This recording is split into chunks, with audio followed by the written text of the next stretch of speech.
Bonjour à tous et donc bienvenue à cette quatrième séance de notre séminaire de la chaire de géopolitique du risque intitulée cette année, je vous le rappelle, Technologie et globalisation. Aujourd'hui, nous allons nous intéresser au fait de légiférer le risque avec à nouveau deux invités, Mireille Hildebrandt et Boris Vallaud, que j'aurai l'occasion de vous présenter un petit peu plus en détail tout à l'heure. Mais comme d'habitude, je laisse la parole à Peter Burgess pour nous rappeler un petit peu les épisodes précédents, si je puis dire, et aborder les éléments que nous allons voir pour la séance d'aujourd'hui. Bonjour à tous et merci aussi de mon côté à nos invités ce soir. Donc un mot de rappel, comme d'habitude, de ce qu'on a fait la dernière fois. Donc nous avons continué notre réflexion sur la géopolitisation du risque par rapport la dernière fois au risque du nucléaire. Et je voulais juste vous rappeler trois thèmes qu'on a soulignés au courant du débat. Le premier thème était celui du discours de la chance, luck, comme on disait la dernière fois en anglais. C'était M. Pelopidas qui avait souligné le fait que la présupposée de la politique nucléaire d'habitude, c'est une espèce de vision ou de rêve de contrôle parfait, des éléments qui contribuent à la décision de l'usage du nucléaire. Or, il s'avère, et c'est ce qu'il nous a démontré la dernière fois, qu'il y a une grande partie de luck, de la chance, qui joue dans le calcul, dans les épisodes de c'est-à-dire comment dirais-je, dans l'absence de la guerre nucléaire. Donc, le marge entre le fait d'engager une guerre nucléaire et de ne pas l'engager était parfois une question de luck, de la chance. Et donc, M. Pelopidas avait appelé cela vulnérabilité épistémique. Donc, ce qu'il faut souligner par rapport à ce point, c'est qu'il faut différencier entre risque et chance. Le risque relève d'un système qu'on prétend maîtriser, tandis que la chance est externe au système. Le deuxième thème qu'on avait abordé la dernière fois, c'était la question de la rationalité de la MAD, donc la destruction mutuelle assurée. Et Jean-Pierre Dupuy avait essayé de montrer, à partir d'un énoncé du pape François, vous vous rappelez, qui était le suivant, je cite, « La position de l'arme nucléaire est immorale ». Donc, il avait essayé de montrer, M. Dupuy, qu'il y a deux options selon cette équation nucléaire. On peut soit attaquer, soit se défendre, et tous les deux sont exclus. Le troisième moment, la troisième question qu'on a abordée, c'était la question de savoir si la guerre nucléaire est un cas unique, sui generis. Est-ce que la guerre nucléaire est une espèce de prolongement d'autres types de guerres conventionnelles, ou est-ce que c'est quelque chose de tout à fait particulier, tout à fait unique? Et on n'était pas d'accord sur cette question, donc il y avait deux points de vue différents, mais c'est effectivement la question à la base de la réflexion éthique sur la guerre nucléaire. Est-ce qu'on peut appliquer les principes éthiques et légaux sur la guerre nucléaire comme s'il était une guerre conventionnelle? Voilà. Et puis quelques mots sur ce qu'on va aborder ce soir. And I will take this in English so that we can all be sure that we're following in the same tracks. Here too, I had 3 points of speculation, of observation about the theme. And of course, I won't predict what our guests are going to say. But the first one is when we're talking about légiférer le risque, legislating risk, we're talking about making law, making statutes for things that we cannot foresee or only partly foresee. We're talking about making law for the future.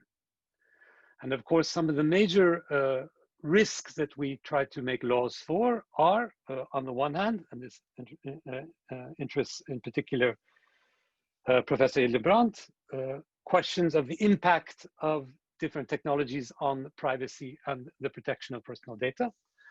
And then the other hand, and I suspect this will interest Mr. Vallot more, the question of protecting laws that protect from political violence. And I suppose natural catastrophes as well. There's a string of terrorist attacks that have taken place in France in only the last decade. I could just name the 2015 Charlie Hebdo and the Bataclan, Stade de France, that was all in 2015. And then in Nice in 2016 on the July 14th. In addition, we just had a dreadful episode of flooding in the Alpes-Maritimes just 2 weeks ago, which was seemed to be impossible to predict and impossible to create regulations and legislation to protect for. The second point that I wanted to make is about algorithms and the way that algorithms play a role in governing our future. Because the most common way of governing the future, so to speak, is through the use of algorithms. So I'm thinking of automated detection, selection, judgment of possible dangers to society done through different types of profiling. And then finally, the third point is essentially a zoom in on this second point. What happens when we let algorithms and automation make decisions about protecting us in the future?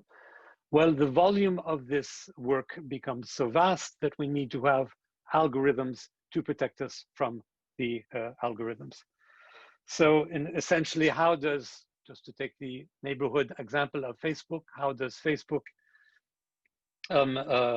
provide us with the services we want or think we want? Well, it's through algorithmic processes. And then how does Facebook protect us from the bad outputs of algorithmic processes? It's by mobilizing other algorithms. So just a few of the kinds of questions we might ask, we might look for, and I will give the floor back to Sarah Paris for the introductions. Thank you. Merci beaucoup, Peter. Donc oui, j'ai oublié de préciser que notre séance serait bilingue aujourd'hui. Donc nous interviendrons la plupart du temps en français, mais notre première intervenante que je vais présenter immédiatement, Mireille Hildebrandt, interviendra en anglais, mais vous pourrez lui poser les questions en français car elle comprend très bien le français. Donc Mireille Hildebrandt, merci encore d'être présente aujourd'hui. Vous êtes professeure de recherche en interfaçage du droit et de la technologie à la VUB, située à Bruxelles. Vous êtes notamment nommée par le VUB Research Council et vous co-dirigez le groupe de recherche Law, Science, Technology and Society Studies à la faculté de droit et de criminologie. Vous êtes également titulaire de la Chair of Smart Environments, Data Protection and the Rule of Law à la faculté des sciences et à l'Institute for Computing and Information Sciences à l'université de Radboud de Nijmegen aux Pays-Bas. Et vous avez récemment d'ailleurs obtenu une des prestigieuses bourses européennes de l'European Research Council, ERC, pour votre projet intitulé Counting as a Human Being in the Era of Computational Law, qui s'intéresse à la recherche fondamentale dans deux types de droits de l'informatique ou de legal tech, à savoir l'utilisation des machine learning pour l'extraction d'arguments et la prédiction juridique quantifiée, et également l'utilisation de la blockchain pour développer un code auto-exécutable pour la réglementation et les contrats. Donc, on parle de réglementation intelligente ou de contrats intelligents ici. Parmi vos nombreuses publications, on peut mentionner aujourd'hui deux qui sont parues en 2020, votre ouvrage Law for Computer Scientists and Other Folk et un autre ouvrage que vous avez coordonné avec Kiran O'Hara, Life and the Law in the Era of Data-Driven Agency. Donc, vous interviendrez dans un second temps aujourd'hui et le premier à intervenir, c'est donc notre praticien du jour, Boris Vallaud. Bonjour à nouveau. Donc, vous intervenez aujourd'hui en tant que député, membre de l'Assemblée nationale depuis 2017.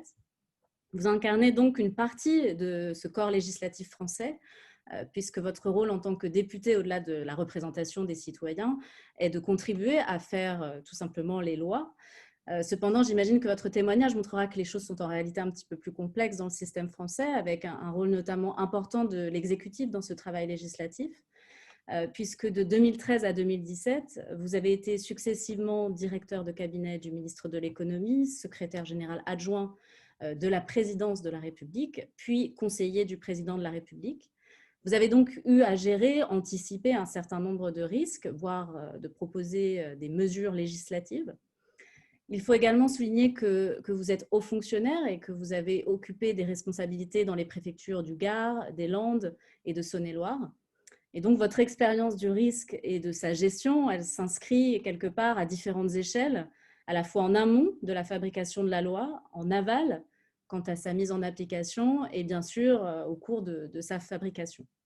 Vous avez donc en premier la parole pour une petite vingtaine de minutes. Merci beaucoup de cette introduction et merci de votre invitation. Je compte sur l'indulgence de ceux qui vont m'écouter à l'instant parce que nous sommes en ce moment même en train de légiférer puisque c'est le moment d'examen du projet de loi de finances et du projet de loi de financement de la sécurité sociale. Et donc voilà, je suis entre l'examen de plusieurs articles. J'ai trouvé donc ce moment pour répondre à votre invitation. D'abord, vous dire que, en effet, c'est comme praticien que je m'exprime et que je vais essayer de partager un certain nombre d'expériences dans le rapport de la puissance publique et du législateur à la question des risques. Évidemment, considérant l'intitulé de la conférence, légiférer le risque, la première réaction a été de trouver la chose un peu ésotérique et essayer de la ramener à quelque chose de plus pratique. Mais force est de constater que, d'une certaine manière, notre ordre politique et social est tout entier structuré autour de la question des risques. Et on pourrait même considérer que dans nos États modernes, dans nos démocraties modernes, l'existence même de la puissance publique, la justification même de la puissance publique, c'est précisément l'organisation de la société face aux risques. C'est d'abord vrai d'un certain nombre de risques qui relèvent, j'allais dire, du régalien. C'est le monopole de la violence légitime contre des violences qui seraient illégitimes et donc contre ce risque-là. C'est vrai aussi, et peut-être aujourd'hui surtout de l'État social, et vous savez que la protection sociale est organisée autour de 4 risques, qui sont la maladie, la famille, notamment le handicap et le logement, les accidents du travail et les maladies professionnelles, et la vieillesse, la retraite, le veuvage. Et un des débats actuels est la possibilité de consacrer une nouvelle branche de la sécurité sociale autour d'un risque qui n'est pas nouveau, mais autour duquel nous serions amenés à légiférer, c'est-à-dire à concevoir une politique publique de prévention qui est celle de l'autonomie et de la dépendance des personnes, en particulier des personnes âgées. Mais réfléchissant à la fois dans les fonctions qui ont pu être les miennes du côté de l'exécutif, comme conseiller de ministre ou du président de la République, mais même comme sous-préfet, représentant chacun des ministres, il y a évidemment une considération à avoir toujours à l'esprit, si on veut être précis, c'est que dans nos États de droit, il n'y a pas, je dirais, un pouvoir de protection contre les risques. C'est-à-dire un pouvoir immanent qui existerait de lui-même. C'est précisément la loi qui établit le cadre de gestion du risque et l'État, en réalité, ne fait appliquer que le droit.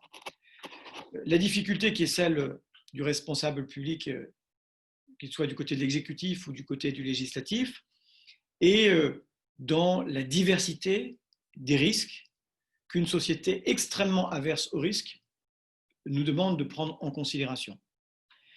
Et D'ailleurs, la notion même de risque, à certains égards, elle est relative, elle est contingente, elle est circonstanciée, elle est parfois présente dans l'actualité et parfois elle est oubliée. Et d'ailleurs, ce que nous vivons aujourd'hui avec le risque pandémique en est le témoignage. Qui, il y a un an, se souciait du risque épidémique? Je crois pouvoir dire personne. La seconde question, évidemment, qui se pose une fois qu'on a déterminé ce qu'était un risque, la nécessité de le prévenir, de le réparer, c'est de mesurer ce qui, du point de vue de l'intérêt général, est un risque acceptable.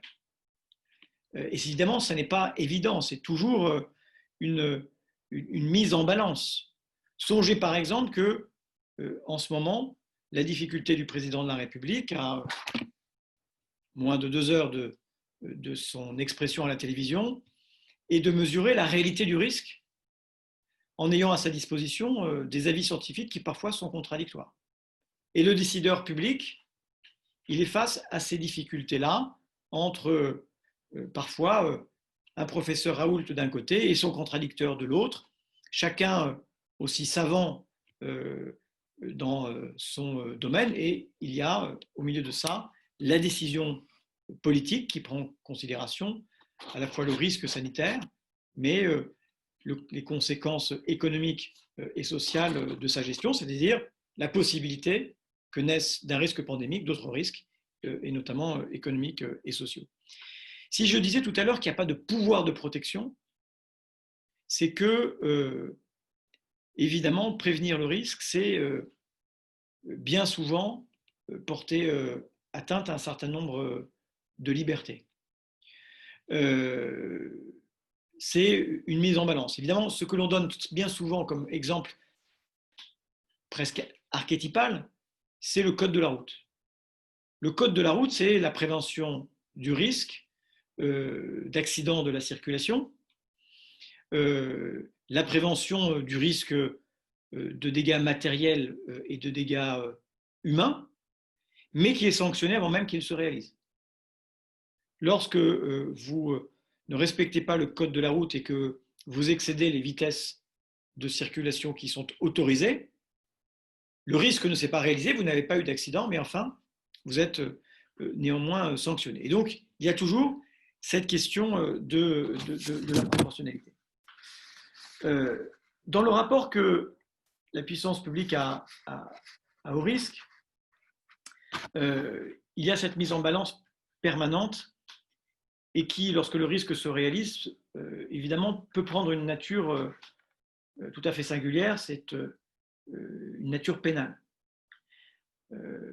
Lorsque vous avez un certain nombre de risques majeurs, de risques industriels, de risques naturels qui se réalisent, très vite la question qui est posée aux responsables publics, à l'exécutif, aux préfets et aux législateurs d'une certaine manière, c'est la question de sa responsabilité. En a-t-il fait assez dans la prévention des risques et la gestion d'une crise si ce risque devait advenir?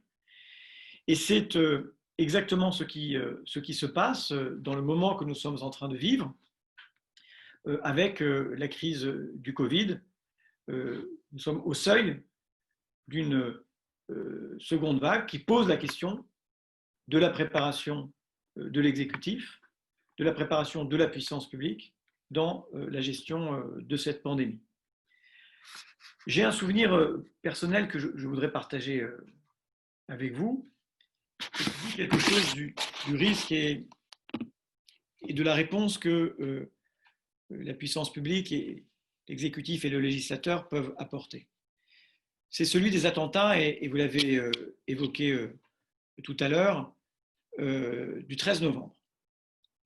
Le 13 novembre, j'ai le souvenir d'avoir rejoint, alors que les attaques étaient encore en cours, la salle de crise du ministère de l'Intérieur, place Beauvau, dans ses sous-sols, et arrivé dans un moment à la fois de grand calme, ceux qui étaient en train de gérer une crise à l'œuvre et le risque terroriste se réalisait, et en même temps dans un moment de grand effroi où la question qui se pose au président de la République, au Premier ministre, à chacun des ministres qui sont là, face à la violence de cette attaque, qui, d'une certaine manière, peut être perçue par le pays comme une réplique de l'attentat de Charlie, la question qui se pose à eux, c'est comment le pays va réagir.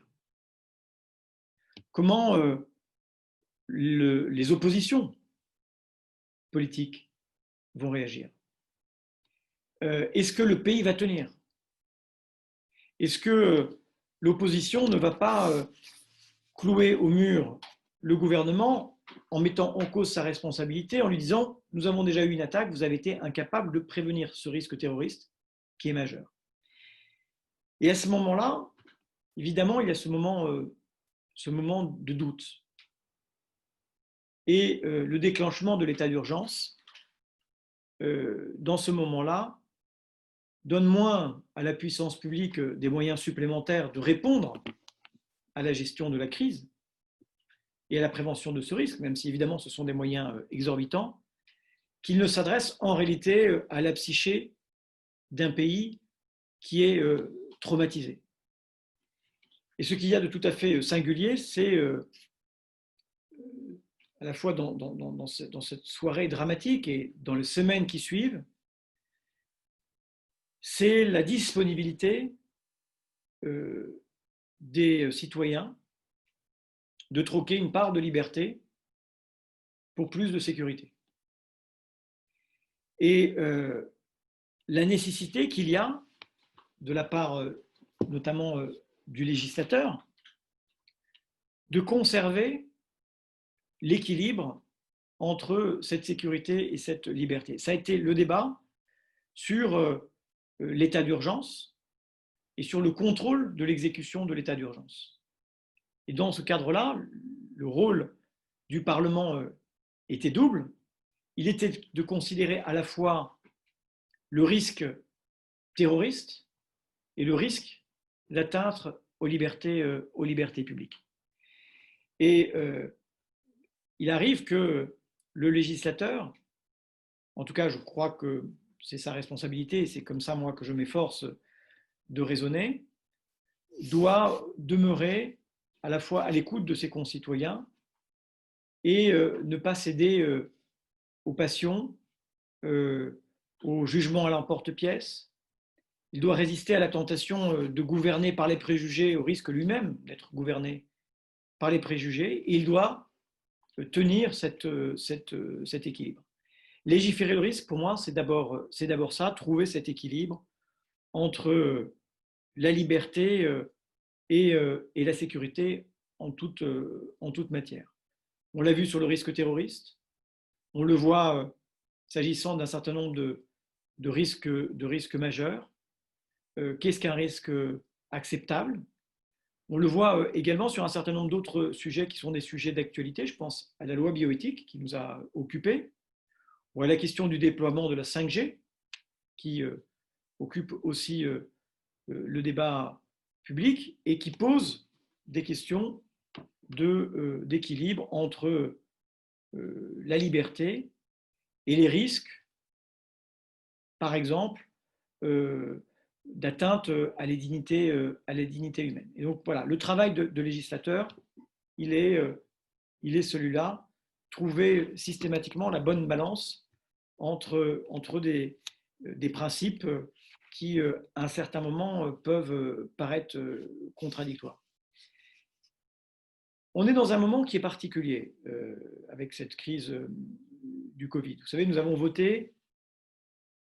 débattu de ce qu'on appelle l'état d'urgence sanitaire, c'est-à-dire la possibilité pour l'exécutif de prendre des mesures exorbitantes du droit commun au nom de la préservation de la santé publique et au nom de la préservation à la réalisation du risque pandémique, c'est-à-dire de nombreuses personnes contaminées et de nombreux morts. Et nous sentons bien, comme nous sommes à l'Assemblée nationale, que ce qui se joue à travers le travail que nous faisons, c'est un rapport de force entre des modèles politiques. J'extrapole un peu, mais la gestion du Covid étant mondiale, se pose aussi la question de savoir quel est le meilleur ou quel est le pire des régimes pour gérer ces risques majeurs. Et vous percevez évidemment qu'il y a le risque du Covid, mais qu'il y en a bien d'autres. Et comme parlementaire français, comme citoyen d'un État de droit, d'une vieille démocratie, le combat qui est le mien consiste à dire qu'il ne faut mettre sous cloche aucun de nos principes fondamentaux, qu'il ne faut pas mettre sous cloche la démocratie, qu'il faut au contraire être exigeant sur le respect de ces principes, et que ce sont là, au fond, des armes puissantes pour gérer les risques qui nous font face, là où, de par le monde, un certain nombre de démocratures veulent faire la démonstration de l'exact inverse, et que l'autorité, l'autoritarisme et la restriction des libertés sont au fond le seul moyen de prévenir un certain nombre de risques. Donc voilà, j'ai été sans doute trop long, mais pour vous dire que le travail de parlementaire et de responsable public, il est celui-là, répondre à un désir éperdu de sécurité dans une société qui s'est sans doute, au fil des ans, déshabituée à vivre dangereusement, et c'est heureux, c'est un progrès, et c'est en permanence, par la délibération, par la concertation, trouver le bon équilibre entre nos libertés individuelles et l'aspiration à une sécurité qui est extrêmement forte. Voilà ce que je pouvais vous dire dans cette intervention liminaire. Très bien, merci beaucoup. Merci beaucoup. Et sans transition, donc je laisse la parole à Mireille Hildebrandt. The floor is yours.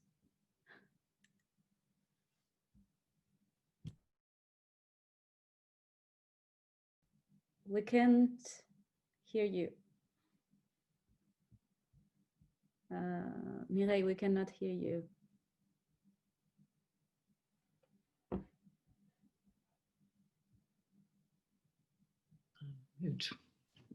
Ok, désolé. Je suis très heureux d'être ici avec vous et je vais commencer immédiatement avec un PowerPoint, si c'est le terme français correct. Okay. Alors, c'est le titre du discours, c'est légiférer le risque.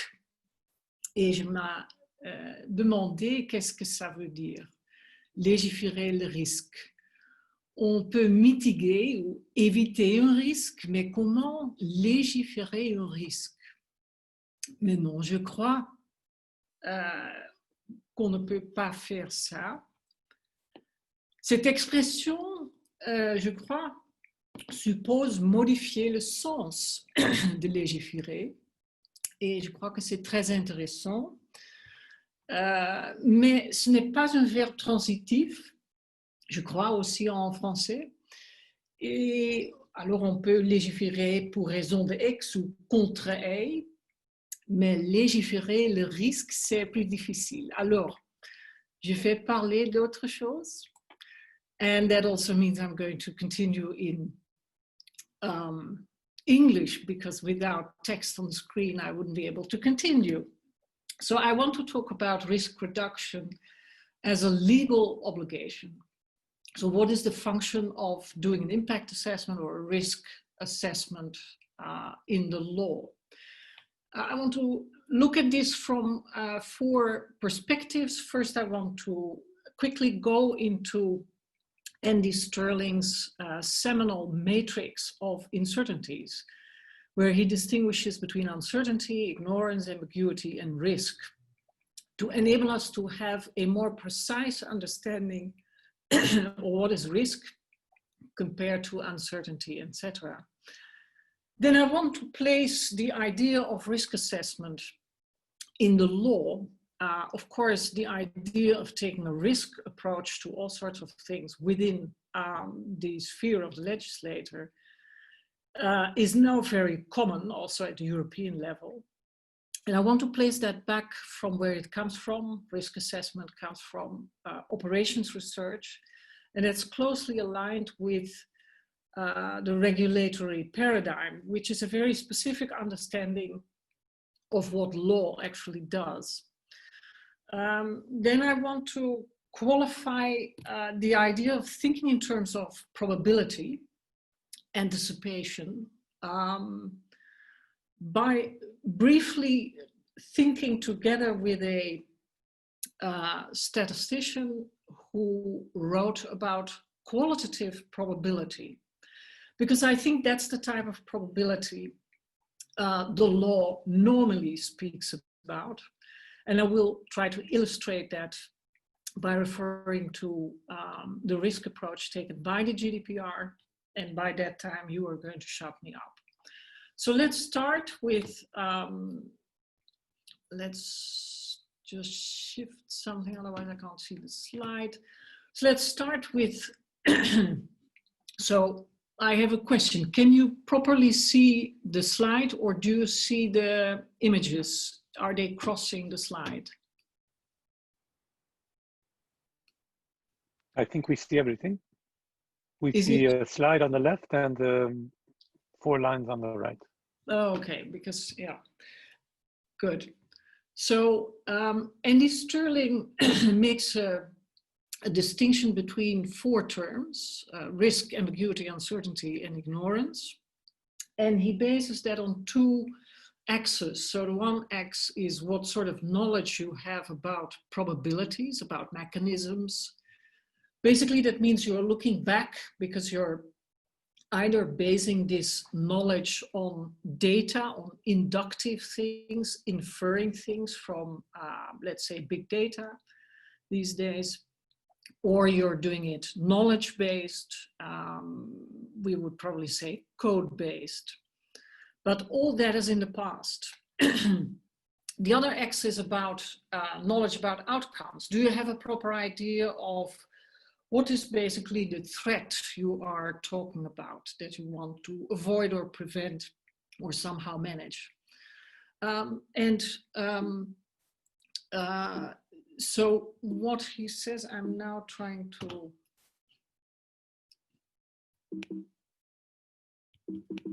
I have a small, yes, there it comes. So let's take the example of ignorance. So ignorance is the prime example of talking about an unknown unknown.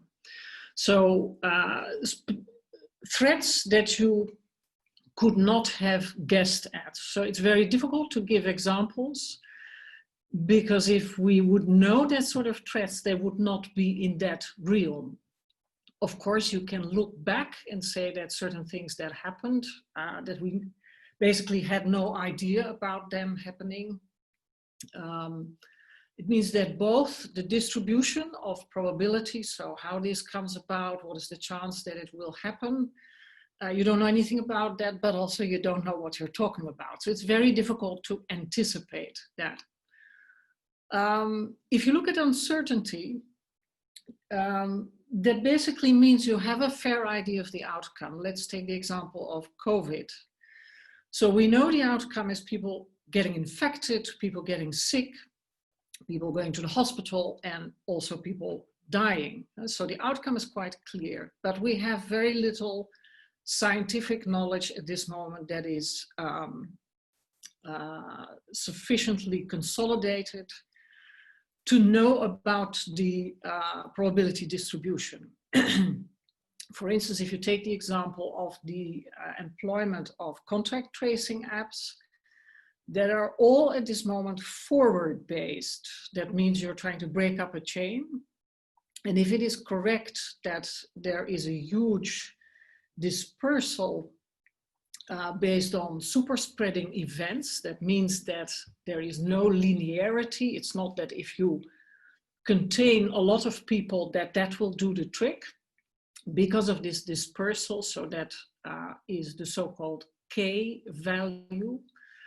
We have no idea yet to what extent that's at work. If that's very important, then we need backward contact tracing, which is a totally different mechanism, which has many more privacy implications. And interestingly, the way Apple and Google have teamed up for their changes in the operating system of mobile system basically means that backward tracing based on their operating system is kind of ruled out, which is in itself very interesting. Big tech companies deciding to what extent states in the public interest can get hold of personal data. The other two in the matrix are risk and ambiguity. So ambiguity means that maybe you have a fair idea of the probability distribution, but you have very different understandings of how the outcome should be framed, of its meaning. And I think a nice example is software that predicts recidivism. So for instance, in the United States, there has been a lot of discussion about the COMPAS system. And you could say, though I will come back to that, but you could say, some people will say that we have the statistics to do proper predictions of recidivism. But the question is, what does that actually mean? Is there an underlying cause for recidivism?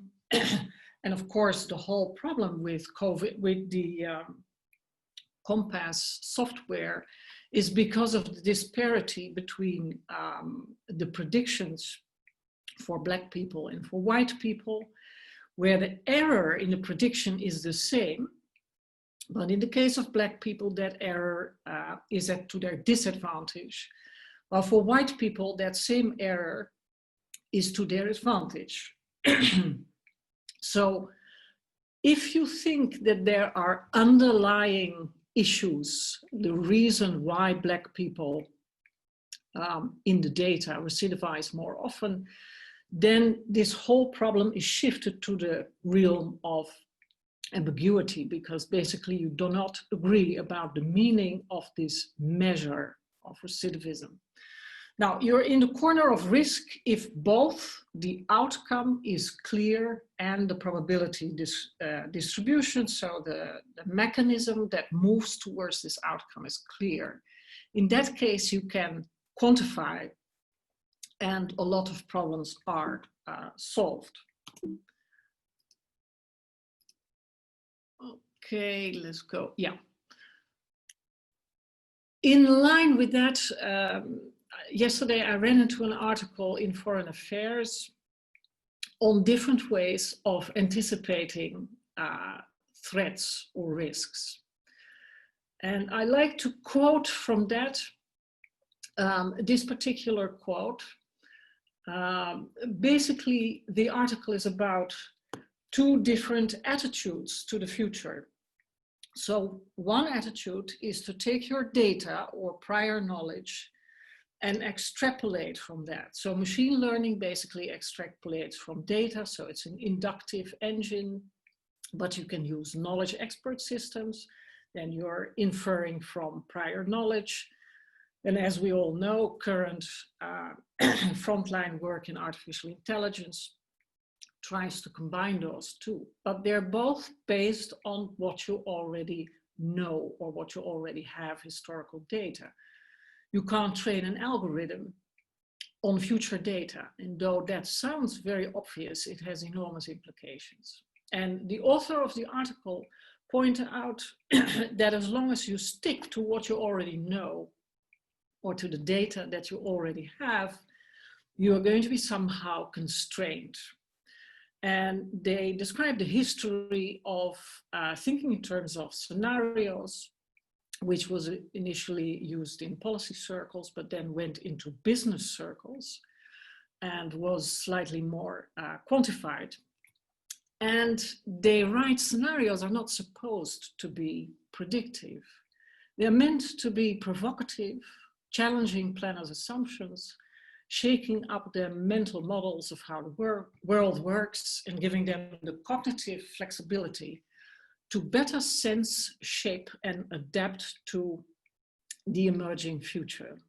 And they talk, for instance, about backcasting. Normally we do forecasting. So based on the past, either on data or on prior knowledge, we do forecasting. Developing scenarios allows backcasting, which means that you look at the scenario and then you try to calculate what sort of behavior, for instance, you would need now to achieve that scenario. So it's a kind of inverse and more imaginative way of looking at the future. And it basically, when you read the entire article, they are saying best things happen if you can combine this quantitative apparatus, this quantitative modeling, predictions, modeling and predictions, two different things, but they're both quantitative, with the scenarios. Then you sort of open a space that you can otherwise not use.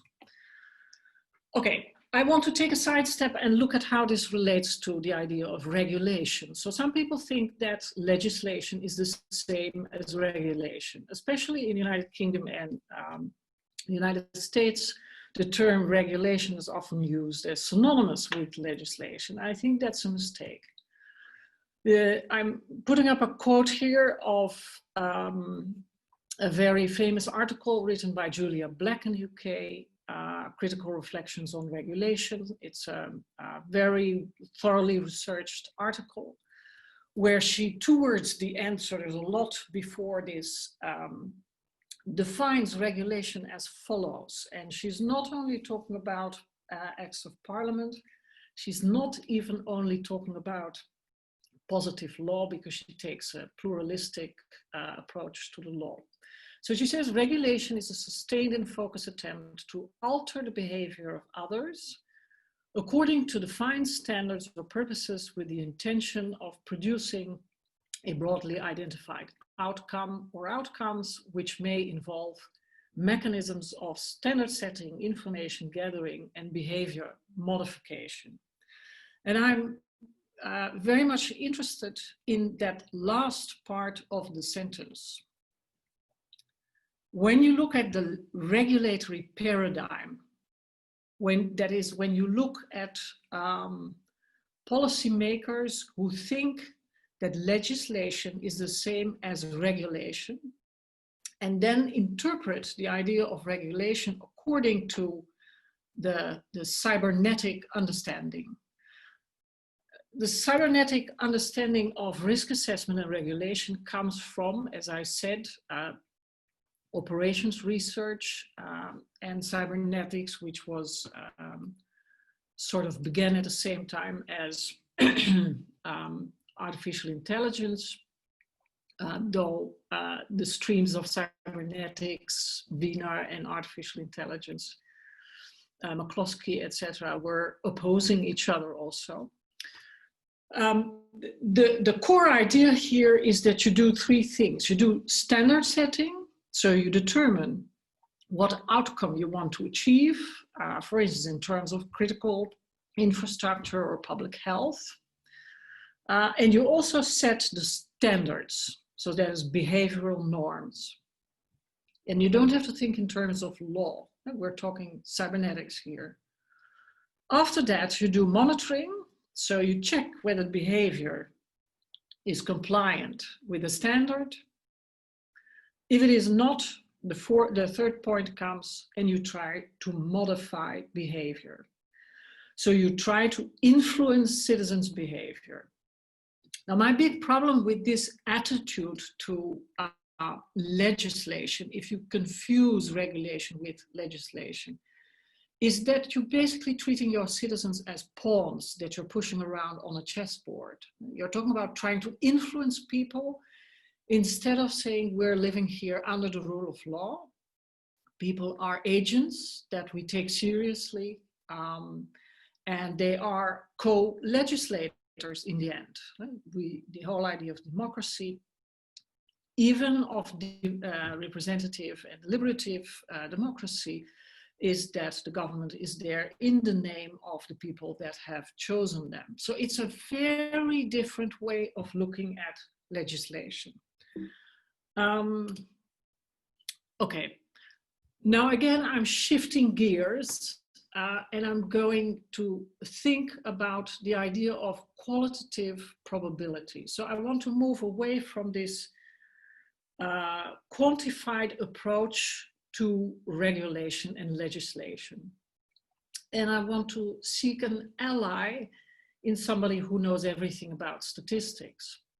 So somebody who is aware of what quantification can do and what it cannot do. And here you see a website of David Aldous, Emeritus Professor of Statistics in Berkeley, on qualitative probability. He gives some examples of people using phrases like very unlikely or highly likely. And he says, well, when these sort of sentences are used, it is not at all obvious that they should be understood in a quantitative way. And he goes on to say a little further in the website, implicit in the usual mathematical setup of probability in statistics is the notion that one should associate numerical probabilities to chance events. And then he says, and I don't know if the pictures are in front of it, but check behind this. He says, as a generality, this is clearly ridiculous as regards everyday life and many other non-academic contexts. Now, my point here is that I think it is very important when you look at, for instance, the GDPR, but it's an example. And I think it is absolutely true that much more legislation is taking a so-called risk approach. And my point here is that that risk approach should not be understood in terms of this cybernetic regulatory approach. And I want to illustrate that, and that's the last part of my talk, at the end of the GDPR. So the term risks appears 53 times, both in the recitals and in the articles. And it's used in many different ways: risk of circumvention, disease risk, data security risk, etc. But when you look at the recitals, you will see that most often in 74, 75, blah, blah, blah, till 98, this is about the risks and freedoms, risk to the rights and freedoms of natural persons. And I want to pick that out and now move from the recitals to the articles. And we will see again a very important amount of articles that refer to the risks to the rights and freedoms of natural persons. I want to go and look at the data protection impact assessment, because we talk about risk. Some people think that a data protection impact assessment is the same as a risk assessment, which I think it is not. It's an impact assessment, that's something different. But nevertheless, in Article 35, which describes the aims and the way it should be organized, and the conditions under which it becomes a legal condition. And in those conditions, we will see the term risk reappearing. So the data protection impact assessment is particularly geared towards using new technologies, and then they say taking into account the nature, scope, context, and purposes of processing, always very sensitive to the situatedness of processing. And then they say, if it is likely to result in a high risk to the rights and freedoms of natural persons, please note that this is about natural persons. Most of the GDPR provides rights to data subjects. That's a subcategory of natural persons.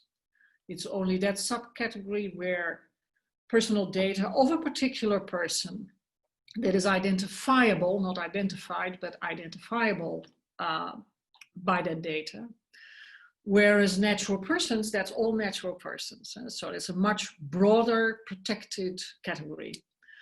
So if there is a likely high risk to the rights and freedoms of natural persons, that's one of the conditions where the legal obligation to engage in data protection impact assessment is there for the controller. And this has to happen prior to the processing. And it's about an assessment of the impact of the envisaged processing operations on the protection of personal data. And this prior assessment may have to be followed up later, because we all know that these systems change shape, especially if we're talking about machine learning. Here we have some indications deep down in the article. We're now in paragraph 7, where it says the assessment shall contain at least, well, then you get the systematic description of the processing operations, an assessment of the necessity and proportionality, and then we get an assessment of the risks to the rights and freedoms of data subjects. So here we suddenly change gear. So some people might think this is a sloppy legislator that didn't properly look at the difference. I think that's very well thought out. So what the GDPR basically says is, if you're going to do massive or highly risky processing of personal data, and for instance, if that means that you're going to infer new information or knowledge between inverted commas from personal data, then normally that inferred knowledge is not personal data. It will be something like, people that display this kind of behavior have 68.3% chance to recidivize or to fall ill or this or that. Yeah, that's not personal data. Now, basically, the GDPR asks those who are engaging in this sort of inferences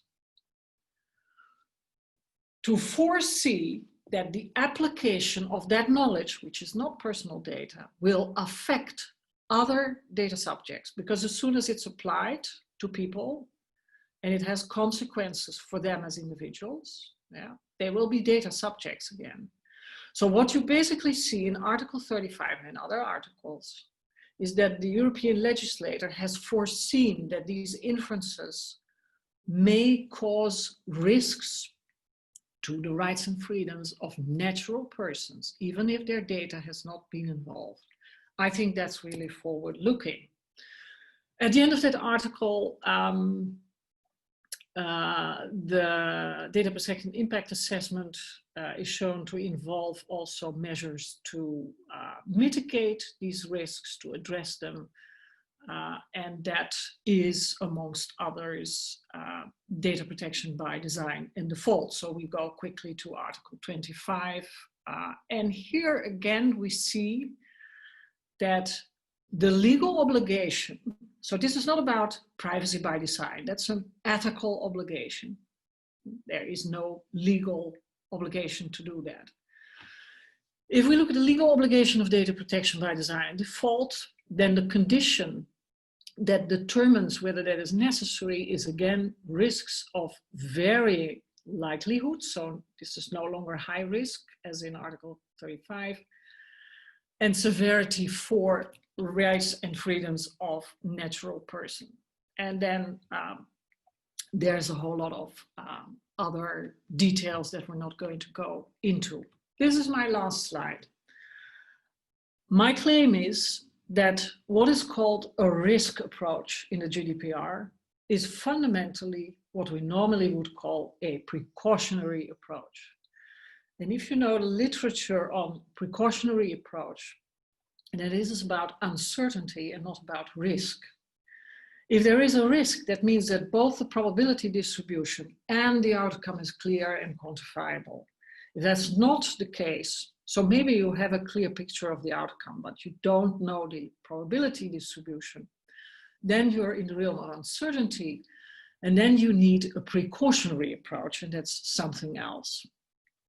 Note that the concept precaution is avoided in the GDPR, and you can see it in other legislation also. And I can imagine that because in the realm of environmental law, the precautionary principle has given rise to such an enormous literature and controversy that there is logic in trying to not go there.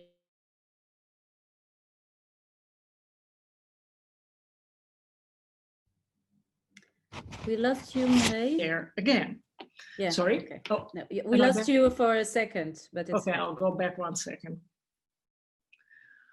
I get messages that my connection is unstable. So this kind of risk approach, which is fundamentally a precautionary approach, is not about quantification or naive types of risk management, which is a term that is often used to sell anticipations of risk. And so if a scientist, for instance, is fully aware that this is about uncertainty, but the policymaker says, give me numbers, because otherwise nobody will believe me, then it will be called risk assessment. I think that's a very problematic thing. In this case, in the GDPR, it's about a controller or a processor taking risks with other people's rights. So the core issue of a risk assessment is always, is somebody taking risks with their own assets or their own life or whatever, or are they taking risks with others? In this case, they're taking risks with others' rights. If an impact assessment is done, if mitigating measures have been taken, so if there is compliance with both Article 25 and 35, impact assessment and data protection by design, nevertheless, the controller and perhaps the processor remain liable for violation. But of course, having foreseen the risk and having taken measures may reduce or even rule out that liability, depending. Precaution concerns, so the question is whose interests, rights, and freedoms are you trying to protect? Are you targeting? Well, in this case, it is mainly those that are targeted based on inferred information. So many people say that GDPR is not about profiling, not about inferences, because it's not personal data. But here you can see that it is, because that's where part of the precaution goes. And that is exactly, like I said, why the GDPR clearly shows that natural persons who will at some point become a data subject, once they are targeted, are protected. So the risk approach in the GDPR offers practical and effective protection, or it aims to offer that, and I'm purposely using terminology from the court in Strasbourg, European Convention of Human Rights. So we're not interested in paper protection, we're not interested in huge quantifications that do not offer any protection, but in practical and effective protection. And that is done by reducing the risk of violation of data subject rights. And that risk is not to be mathematized. We should not try to seek safety in what computer scientists call mathiness, which is an attempt to, it's a kind of PR. Yeah, so this is actually the last slide. So some more thoughts are in the volume that I wrote. It's a textbook introducing law to computer scientists and others, non-lawyers, based on 8 years of teaching computer law to master students of computer science. And some of the thoughts that I discussed here are in chapter 10. The book is available with Oxford University Press in open access.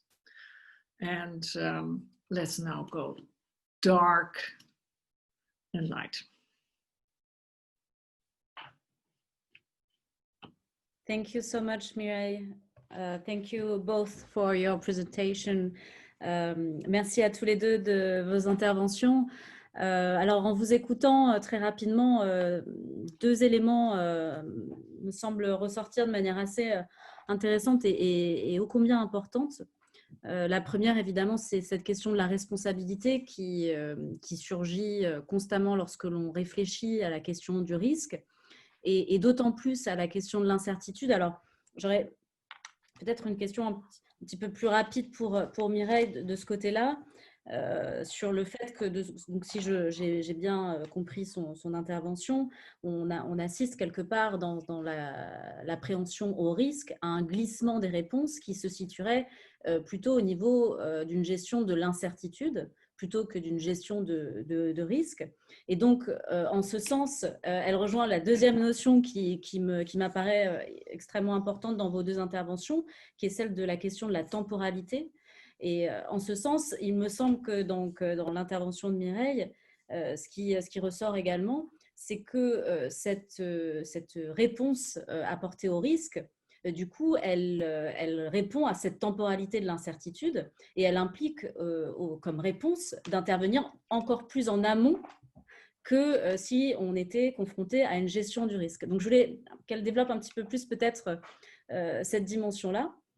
Et puis, pour Boris Vallaud, alors j'ai envie de dénoncer à nouveau cette phrase du début de l'intervention de Mireille, qui est qu'on ne peut pas légiférer le risque. Alors, je voulais peut-être le faire réagir là-dessus, puisque évidemment, il a été un témoin et aussi quelque part un acteur dans le fait de proposer et de produire une législation, en tout cas de modifier la loi, notamment sur cet exemple évoqué des attentats du 13 novembre. Et ce que je trouve très intéressant, c'est que vous admettez quelque part aussi que les lois sur l'état d'urgence étaient finalement plus une action politique que véritablement une tentative de légiférer le risque d'attentat en ce sens.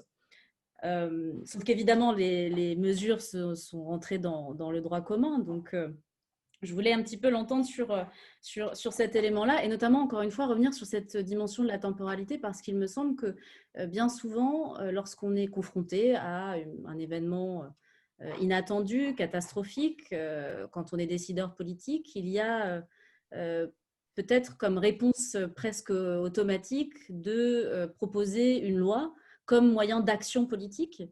Donc, je voulais un petit peu aussi vous entendre sur cette dimension-là,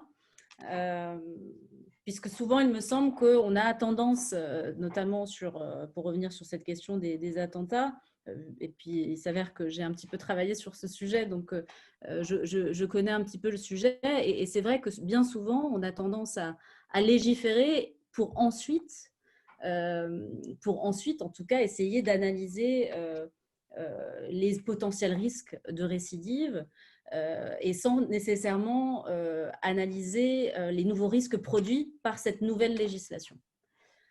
Voilà, donc je m'arrête là, je laisse la parole à Peter peut-être pour une ou deux autres questions et puis nous vous laisserons répondre. Merci. Voilà, de mon côté aussi, merci beaucoup pour ces interventions vraiment tout à fait pertinentes, chacun dans son discours. Mais tout de même, de mon côté, ce serait le plus intéressant de vous reconduire, si possible, à des points communs pour vous poser des questions un peu plus comparatives, pour ainsi dire.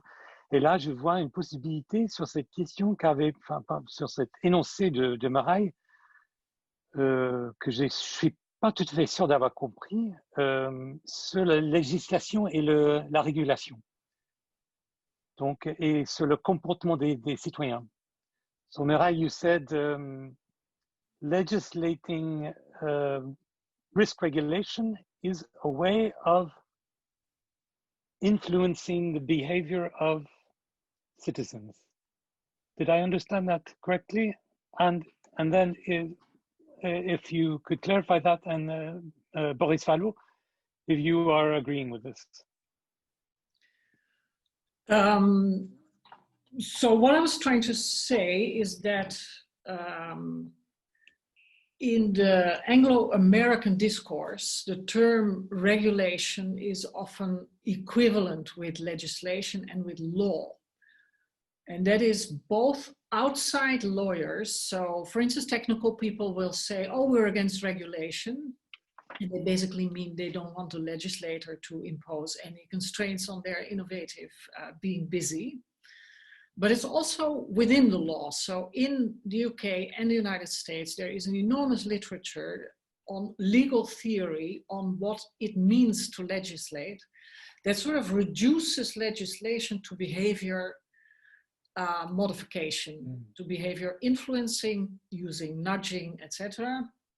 There is a behaviorism that underlies that I find both methodologically, but here also politically, and in terms of the rule of law, very problematic. So that is what I'm trying to say. I do think that it makes a lot of sense to legislate. How I understood what Boris was saying is that legislating is anticipating. If it's like governing. If you don't anticipate, you're dead. So if you use the term anticipation, then it's clear that you're not just talking about this small amount of risks that you could actually quantify, but that you're talking about this whole broad field. But if you begin to talk about risk, then I'm worried that this implies quantification. And perhaps not because Boris is intending that, but because it's a term that is used in policy circles, in consultancy circles, as something that can be qualified and then quantified and then solved. So that's my point. Let's try to avoid that Anglo-American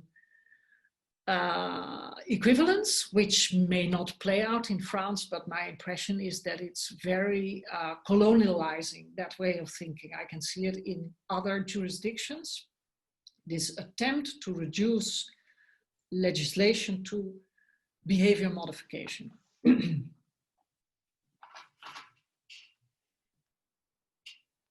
Bon, peut-être Boris Fallot,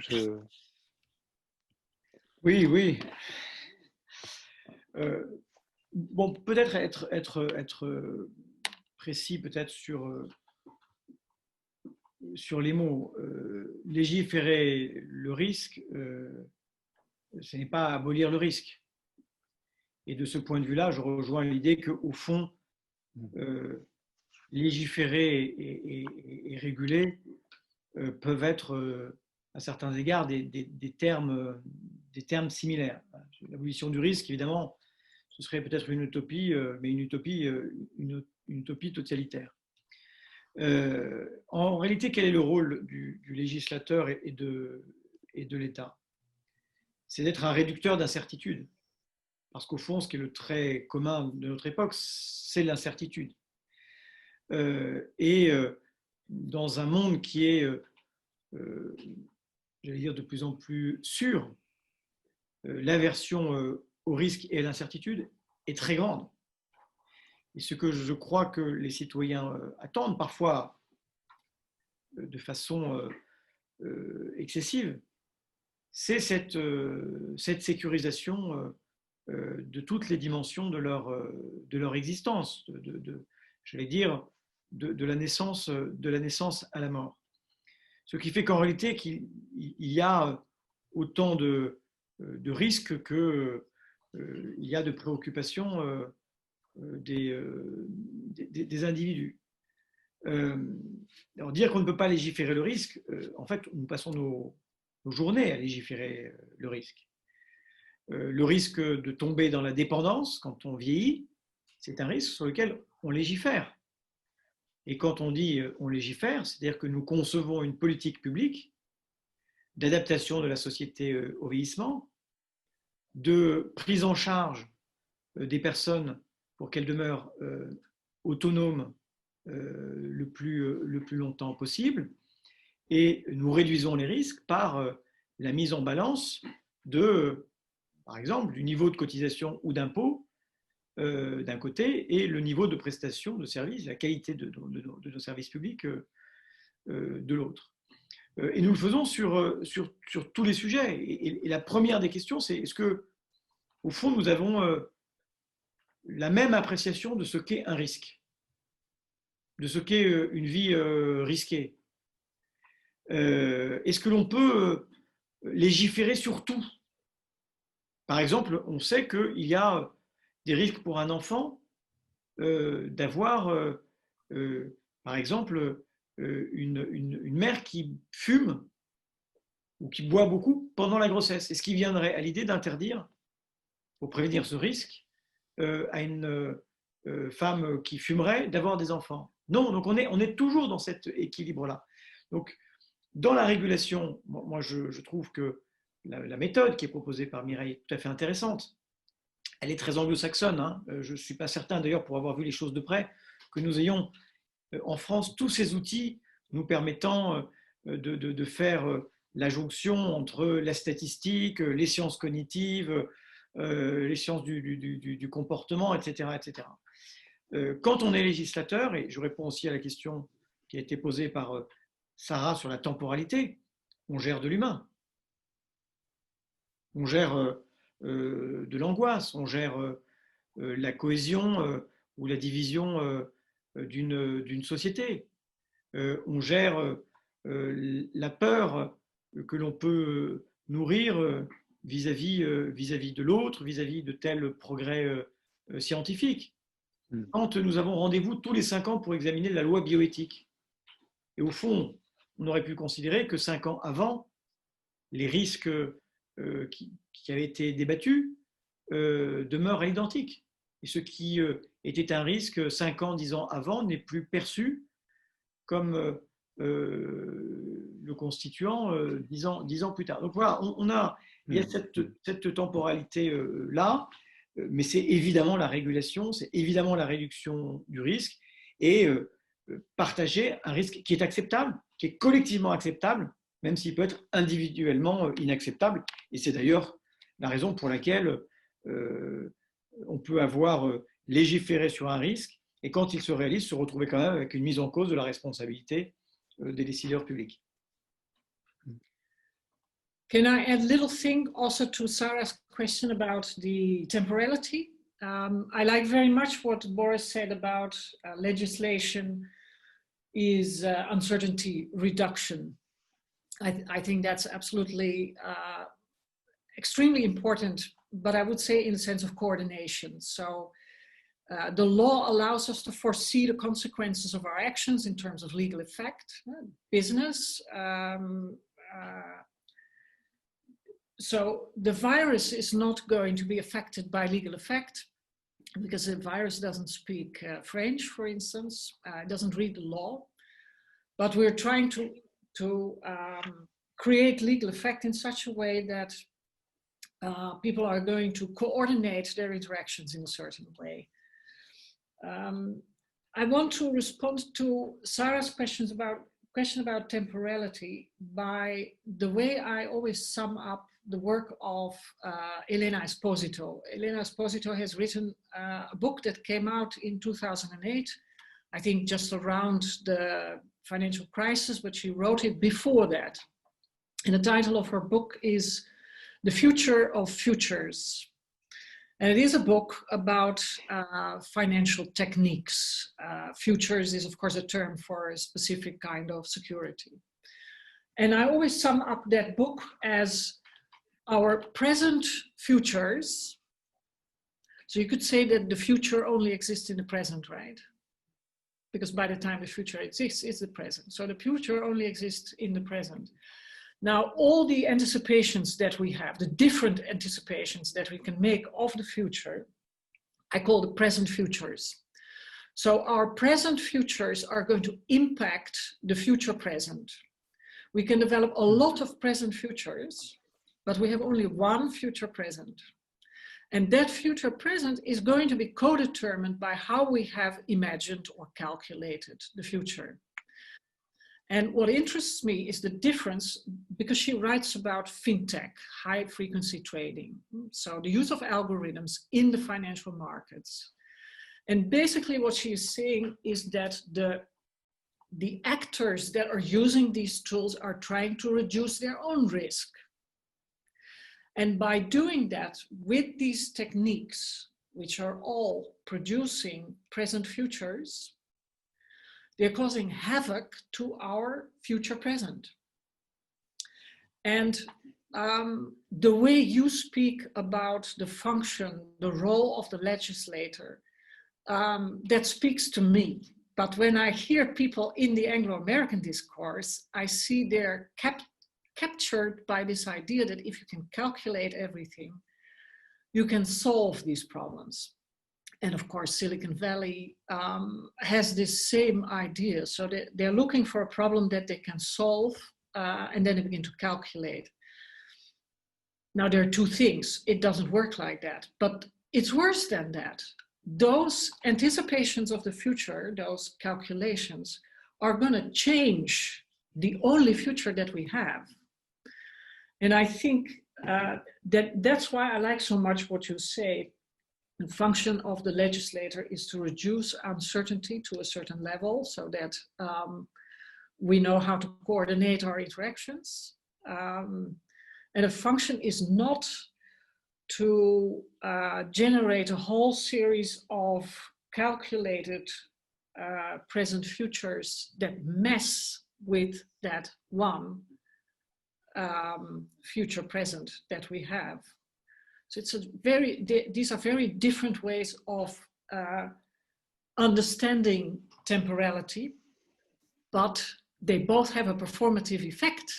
They change the future. And the one is meant to reduce vulnerability of people, and the other basically is emergent from a set of people trying to serve their own interest by predicting. Yeah. But if I may, the tragedy or the irony or the tragedy is that, of course, we plan for the future, we legislate for the future based on the past. That's epistemologically, it's the only possibility. And actually terrorism research, current terrorism research shows that, in particular, I've been studying the Norwegian case recently, that all the new political measures and legislation has been directly based on what happened before, which particularly in the logic of terrorism will never happen again, because it's the surprise which makes the terror. This is a point which comes back. I name this for the students to the book by Nassim Nicholas Taleb, The Black Swan, which all of you have read, I'm sure, because it's on the bibliography. That of course we're always planning for the future based on the past, a past which in some cases does not resemble the future at all, or at least very little.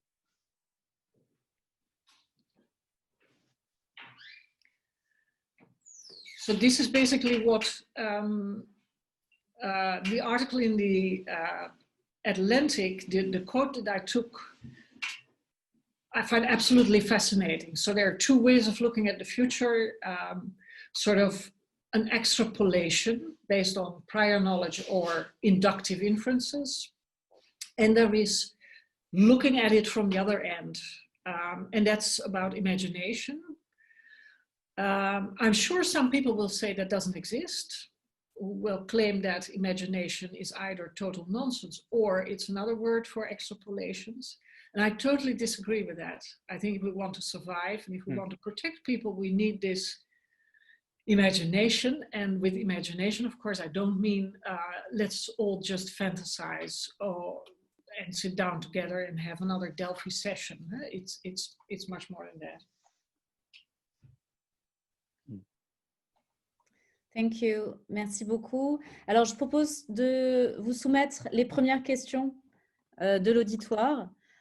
Donc, nous avons déjà 3 questions. Je vous rappelle que vous pouvez soit poser vos questions dans le chat ou éventuellement lever la main pour intervenir directement. Alors, je vois que Maximilien Radwanski a posé sa question, mais je vois aussi qu'il a levé la main, donc je vais peut-être le laisser poser directement sa question dans un premier temps. Allez-y, vous pouvez intervenir, vous avez la parole. Vous m'entendez? Oui, on vous entend. Allez-y. Donc ma question, c'était sur le caractère illusoire de penser qu'un gouvernement puisse garantir un équilibre entre la liberté et la sécurité, parce qu'il me semble que les gouvernements sont naturellement enclins à limiter les libertés publiques dans un souci d'efficacité, et que donc d'une part et d'autre part, il est toujours plus facile en fait de restreindre les libertés afin de répondre à des demandes des citoyens de sécurité, plutôt que d'essayer de proposer des solutions véritables. Et c'est ce que vous mentionnez pendant votre intervention. Et donc, qu'en fait, cet équilibre, et enfin voilà, donc je pense que cet équilibre est vraiment difficile à maintenir parce que il y a une tendance naturelle pour les gouvernements de restreindre les libertés, et qu'en plus de ça, c'est politiquement plus facile de promulguer une loi répressive plutôt que d'essayer de changer vraiment les choses, parce que ça s'inscrit dans une perspective de plus long terme. Et c'est notamment une question pour Monsieur Vallot. Merci. Très bien, merci beaucoup. Je propose qu'on prenne une deuxième question. Quelqu'un qui a levé la main, donc Jean-Marie Collin. Et puis, je vous laisserai répondre pour ces deux premières questions. Et je me ferai la porte-parole de la troisième question et puis éventuellement des autres questions qui pourraient être posées. Alors, je vous donne la parole. C'est une gymnastique. Voilà.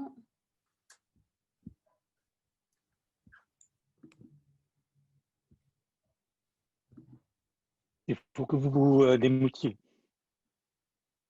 Directement, oui. Voilà. Allez-y. Oui, bonjour. Merci beaucoup pour ce nouveau séminaire. C'est une question pour Monsieur Boris Vallot. Donc, vous avez indiqué que le législateur ne peut pas prévoir tous les risques et c'est largement entendable, mais vous avez aussi indiqué qu'il est responsable de demeurer à l'écoute de ses concitoyens. Pour légiférer sur le risque, encore faut-il qu'il accepte d'entendre différentes voix et des voix qui apportent des sons sur des arguments nouveaux. Et je prends l'exemple en fait sur lequel je travaille. Donc, je travaille pour la campagne internationale pour abolir les armes nucléaires et ça rebondit aussi sur le webinaire de la semaine dernière avec M. Pelopidas et Jean-Pierre Dupuis.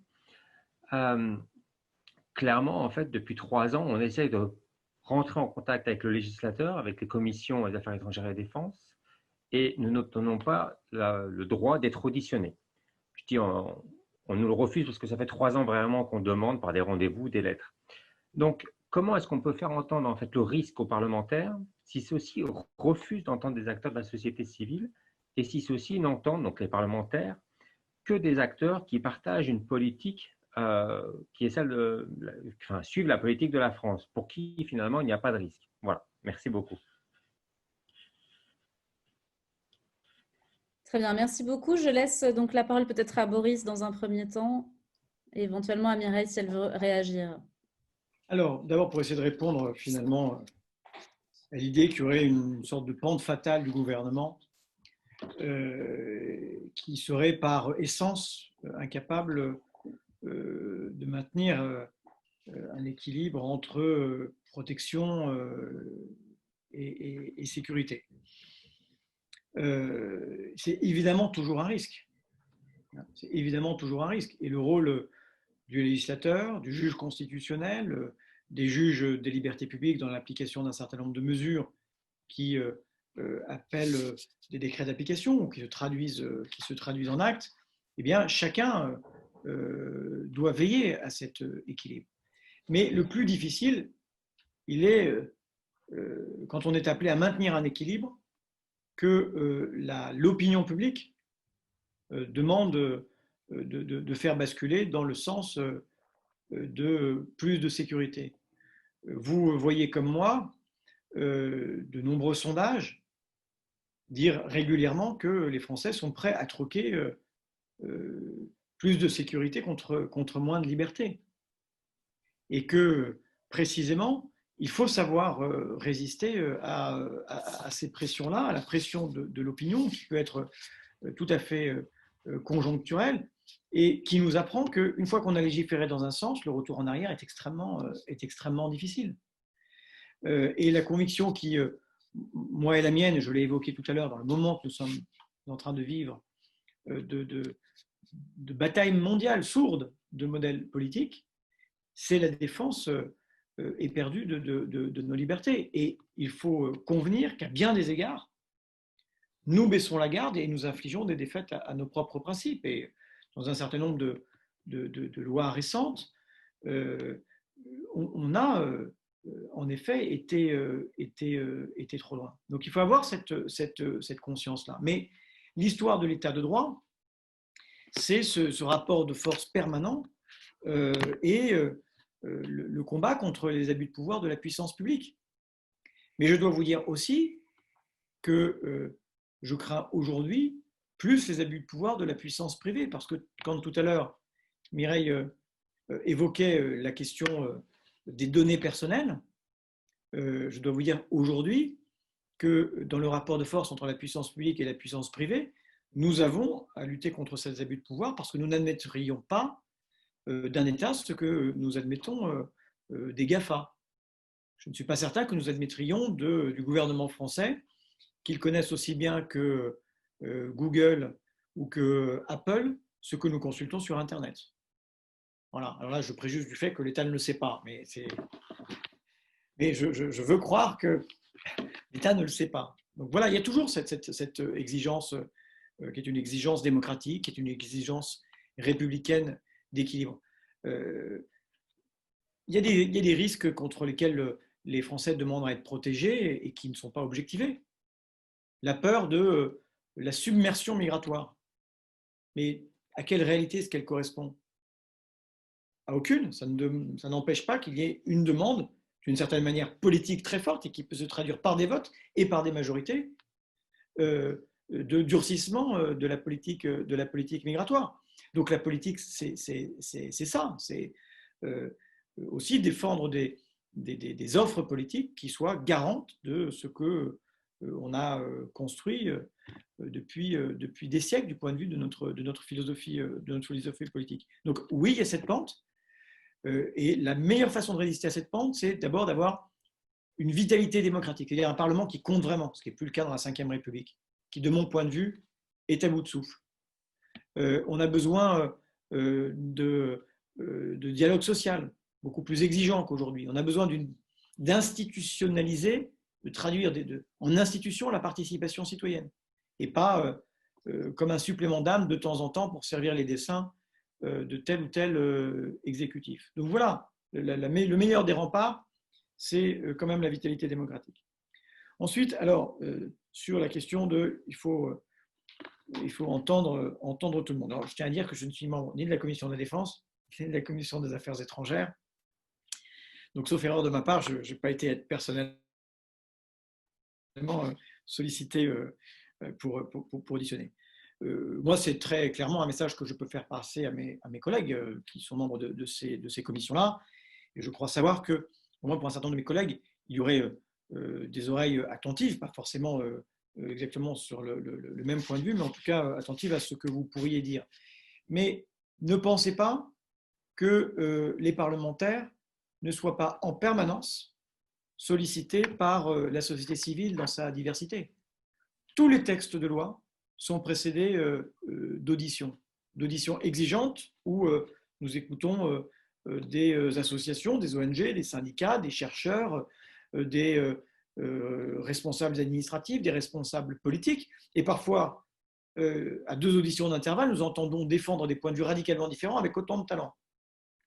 Et il nous faut nous faire une conviction, une intime conviction, parfois sur des sujets qui sont d'une extrême complexité. Et moi, je suis d'avis qu'il faut en effet être à l'écoute de la société civile. Ensuite, vous le savez, les parlementaires n'ont pas de mandat impératif. Ils ont un mandat représentatif. Et donc, ils doivent essayer, autant que cela se peut, dégager l'intérêt général qui n'est pas l'addition des intérêts particuliers. Voilà, la recherche du bien commun est une recherche exigeante, pleine de choses trappes, de contradictions, d'incertitudes, de doutes. Je crois que légiférer, c'est aussi douter, mais douter et décider.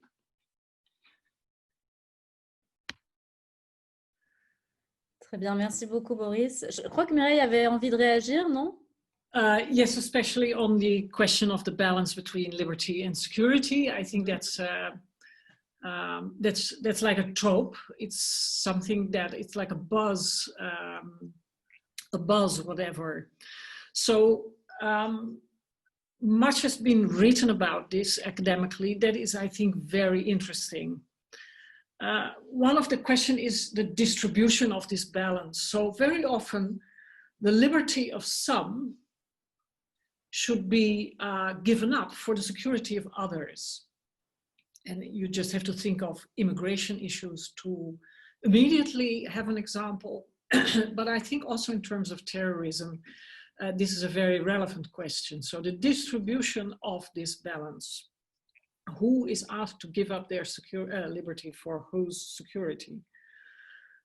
Then of course, sometimes it is true that in order to achieve or to try to achieve a certain level of security, a term that is in itself, of course, a black box, but let's assume that it's necessary to achieve that to reduce very specific parts of our liberties. I think it's very important to be specific about that, because the burden of proof is, of course, on the government, and in this case on the legislator, to foresee which parts of our liberties under what conditions can be constrained. And very often this is turned around. So the idea is that if we just give up our liberties, then we're going to have security. But that's, of course, a complete non sequitur. If A then B does not mean that if B then A. It's logic, it's the mere fact that I give up some of my privacy in, for instance, contact tracing app does not mean that it will work. Yeah, so this is a very important point. We should stop assuming that to achieve security, we need to reduce liberties. Now, I believe that the human rights framework in Europe, and then I'm thinking of both European Convention of Human Rights and the Charter of Fundamental Rights of the European Union, have a wonderful mechanism for this, and that's the concept of necessity. So it is possible to constrain particular parts of our human rights framework, certainly not everything, but particular parts, and that has to be motivated. And that motivation has to start with necessity. And that necessity concerns the legitimate aims that are served supposedly by the measures that infringe. And that necessity has to be substantiated. Now, very often measures are proposed of which it is totally unclear whether they are effective. If something is not effective, it can never be necessary. So this is a very important and intellectually not very challenging, so in a sense, simple measure. And I'm not saying that a government or a legislator has to prove that there is necessity, because the temporality comes in, so you can't always prove that. But it's important in that case to still provide sufficient evidence and to make sunset clauses. So if after some time it turns out that this doesn't work, it's not effective, then it can't be necessary, so we have to stop. And for instance, with the contact tracing apps that we now have, when I look at the scientific evidence, then I can understand that the use of these applications is not imposed, that it's based on consent, on voluntary downloading the app. Why? Because it is not at all obvious that this is working, that this is effective. And I'm interested in the difference between forward working and backward tracing apps. I think, but this is still speculative because the science is still consolidating. But when you look around, we're going to need backward tracing, contact tracing apps. That's much more invasive. But in my opinion, the human rights framework is precisely for this reason around. So you need it when it becomes clear that to do something about this pandemic that's really going to work, we will have to make some serious infringements. And then, so that's one thing. Is it sufficiently, is there sufficient evidence that this is going to be effective? Is there a sunset clause where we will check whether it was effective? Is the effectiveness such, the plausibility of the effectiveness such that we could call it necessity at this moment? And then all the other constraints come in. So the fact that you can then go on with the measure that infringes means that the whole rest of the framework, all the other safeguards that are required are starting. So I'm very convinced that under the human rights framework in Europe, we have a practical and effective system of balancing liberty and security. Très intéressant. Merci beaucoup, Mireille, de cette réaction et de cette réponse. Je vous propose donc de me faire la porte-parole de 2 questions qui nous sont posées sur le chat. Et puis, je donnerai ensuite la parole à Cassandra Wendy qui voulait vous poser sa question directement. Donc, la première question que je vais vous partager, c'est celle de Jalal Fari. Alors, comme vous le savez, la science en général est basée sur la logique, le réalisme et l'expérience. Êtes-vous d'accord concernant l'idée qu'il n'y a pas de place pour la chance dans le domaine des sciences, y compris les sciences humaines, surtout que nous vivons l'ère du logarithme, de logique et de mathématiques? Que pensez-vous de l'idée que la chance ne sourit qu'aux audacieux? Est-ce que cette idée s'applique dans le domaine scientifique car l'audace signifie parfois l'insouciance et l'insouciance lui-même est un risque que nous devons éviter? Quelles sont les limites de ce risque alors dans les sciences humaines à votre avis? Donc vraiment une question très, très focalisée. C'est vraiment la question de... qui s'adressera, je pense, plutôt à Mireille, même si Boris peut tout à fait réagir sur cette question, évidemment. Une deuxième question de la part de Marc Wettmann. En matière de risque, l'exemplarité de la puissance publique n'est-elle pas un préalable pour légiférer? Voilà une question assez concise et précise. Alors maintenant, je vais donc donner la parole à Cassandra Wendy, si je la retrouve. Je ne la retrouve pas. Est-ce qu'elle peut relever la main? Ok, super. Oui, merci. Est-ce que vous m'entendez? Oui. Allez-y. La question était sur le chat, mais j'en profite comme je peux le faire directement. My question was more specifically addressed to Mireille Hildebrandt. If I'm not mistaken, but please correct me if I'm wrong, you have very conclusively made the case of how dangerous it is to want to quantify risk, and also have stated in a quite convincing way that it is impossible to achieve a zero risk situation. Yet the conclusion of your presentation is you concluded your talk with the following sentence: risk approach aims to offer practical and effective protection, I quote.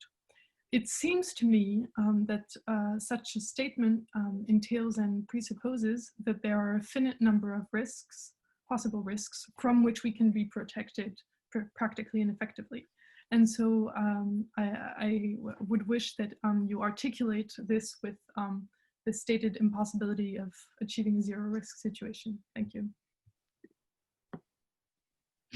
Merci beaucoup, Cassandra, qui est une de nos étudiantes. Mireille, je vous laisse peut-être commencer. Okay, yeah, so let me start with the last question.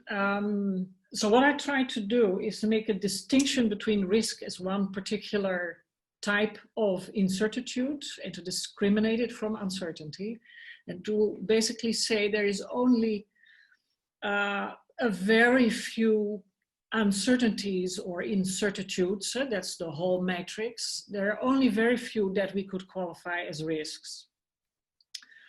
And they are indeed, in a sense, finite, because that's what defines risk in terms of that matrix. So they are the uncertainty, the incertitudes that you can quantify both on the side of the outcome, the threat that you want to prevent and protect against, and on the side of the probability distribution. There are very few of these, maybe none, but very few.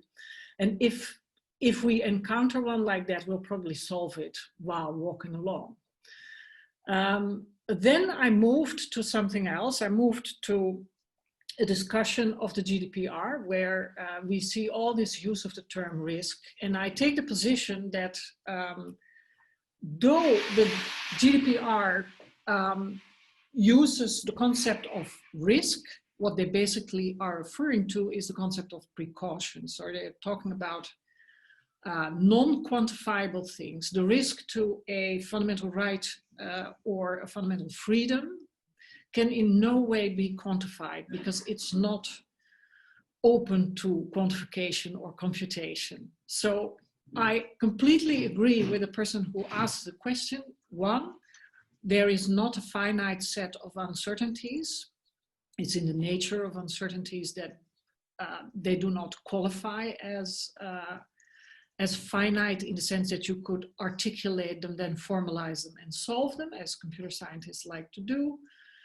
And I understand the confusion, and I was hoping to explain that the use of the term risk in the GDPR is not referring to that part of the matrix, and that we must prevent understanding the GDPR as if it is. So in a sense, I totally and completely agree. And I hope that attempts to understand the GDPR risk assessments in terms of quantification will not take over, because there are a lot of such attempts, and I think they're dangerous, because if you want to quantify the risk to a fundamental right, you in my opinion, do not understand what a fundamental right is. Maybe I would then immediately go to the other question about the role of chance. So from a perspective of statistics, chance, some statisticians would say chance occurs when you have a random distribution, which are very rare. So usually they will say chance just means that you cannot locate the causality. So you can't find in the complexity the chain of events that led to something. And for that reason, we call it chance. Now that's if you take the particular perspective of statistics and a deterministic perspective on our world, then chance basically doesn't exist. It's just a matter of that we do not understand things.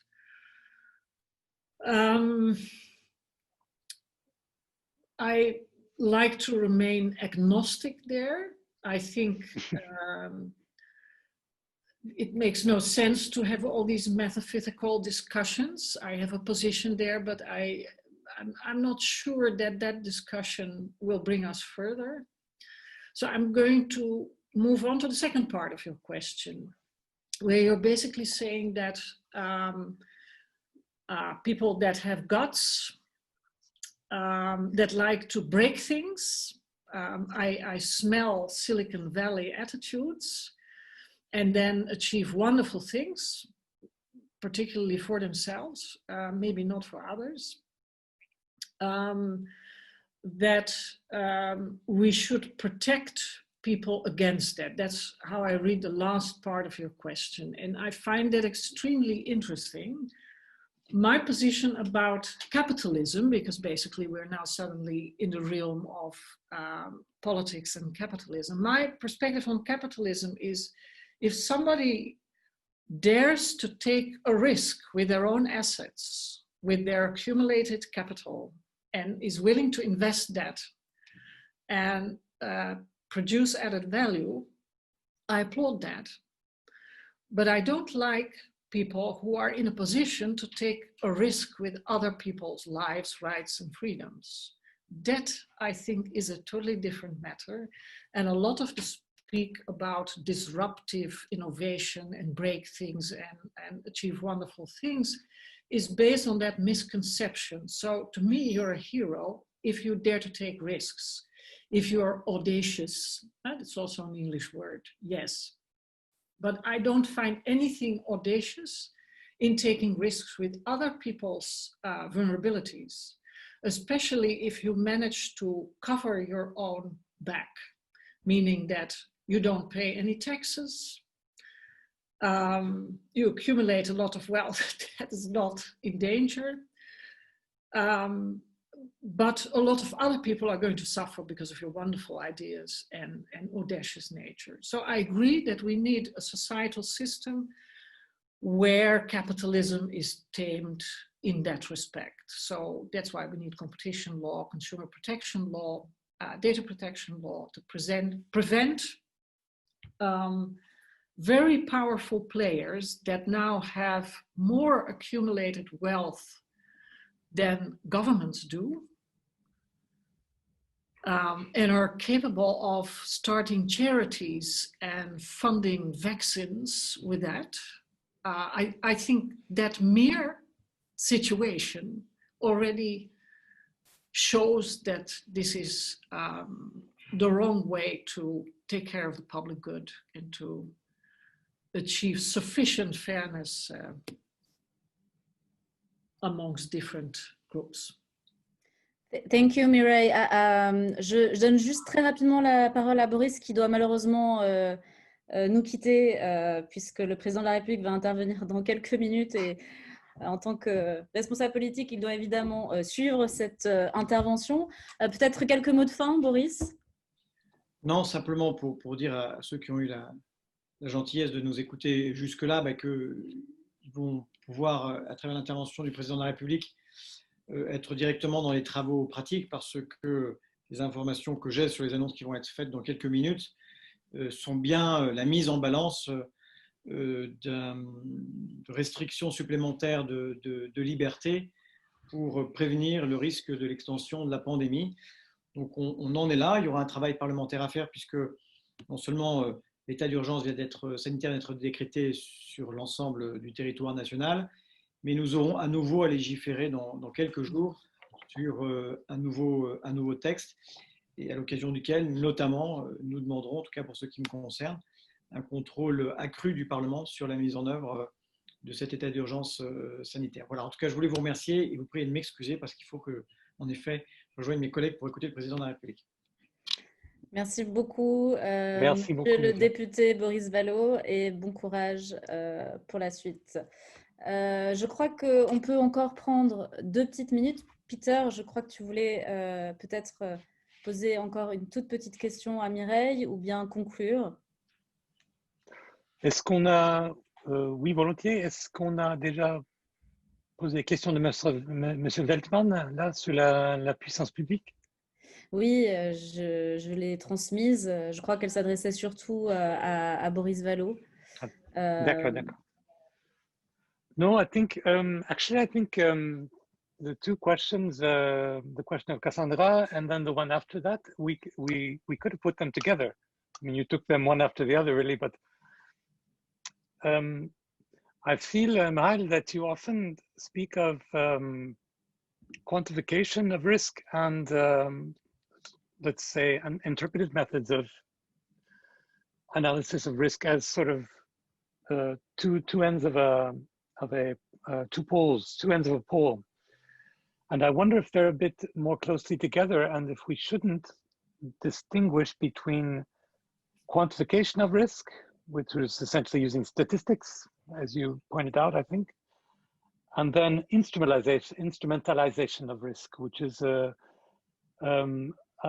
rationality according to which we think that certain actions or ways of analyzing can exhaust risk, you know, reduce, explain it entirely.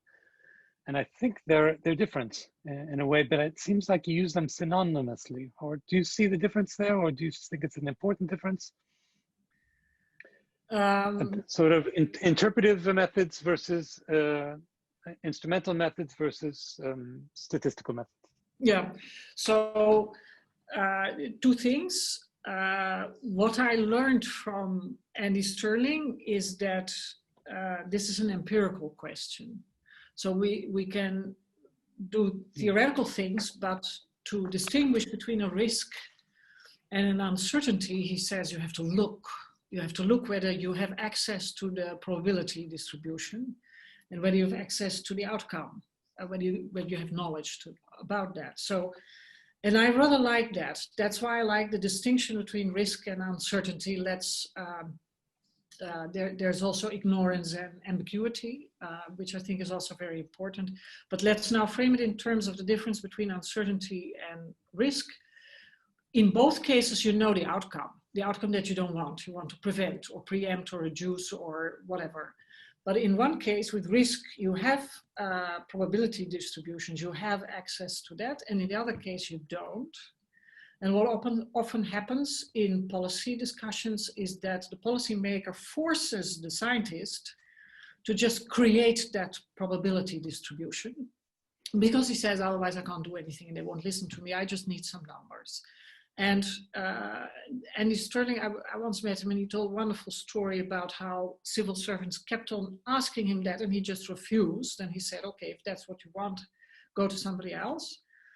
And at some point he connected with the minister himself and he had a long talk with the minister and the minister said, okay, the next time my civil servants tell you this, just call me because I want to know the uncertainties.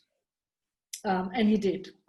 Now that's one point. I think it's an empirical question to what extent you have knowledge about the probability distribution. And of course, it makes a lot of sense to try and get that.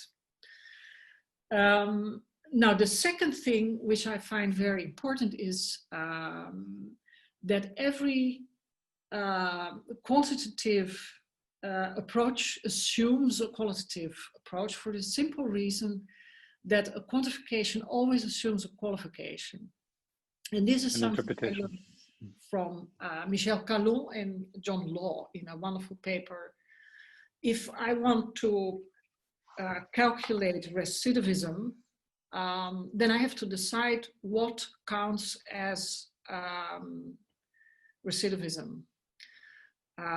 If somebody is being tried for murder, is the fact that he drove 5 kilometers too fast, is that under the heading of recidivism, yes or no? That's an important question. And that means you have to qualify an event as either falling within or without the scope of the unit that you're using for quantification. And I remember I once had a discussion with a PhD student in criminology who had this wonderful framework to collect data. And it was all about quantification. And she was sort of raised by her supervisor that the only thing that counts in this world is quantities and the rest is all bloody, bloody, blah. And I asked her this. I said, okay, so you are adding up things, right? It's all about adding. You're aggregating data. And for each event that you're putting there, you have to decide whether it fits there or not. I think this was about life events and of the victim. There's a lot of criminology about life event or life cycle of a, how do you say that? I'm not a criminologist, but a criminal law lawyer. So I would say the defendant, but somebody who's committed a crime. There's a lot of research into that, but not much into factors in victims. So maybe you can predict whether somebody becomes a victim of crime by just looking at their characteristics. That was the idea. And I said, but if you begin to take real life events and then map them as a life event, qualify them, and put them somewhere as a variable in your system, then you have done an act of qualification, and that's important. That makes a difference. And she looked at me and she said, I don't have time for that sort of stuff. And I said, okay, good. But then maybe I don't have time for your results because, no. So I didn't say that, by the way, but I thought it. And I think this is crucial. So if you want to quantify, you have to qualify.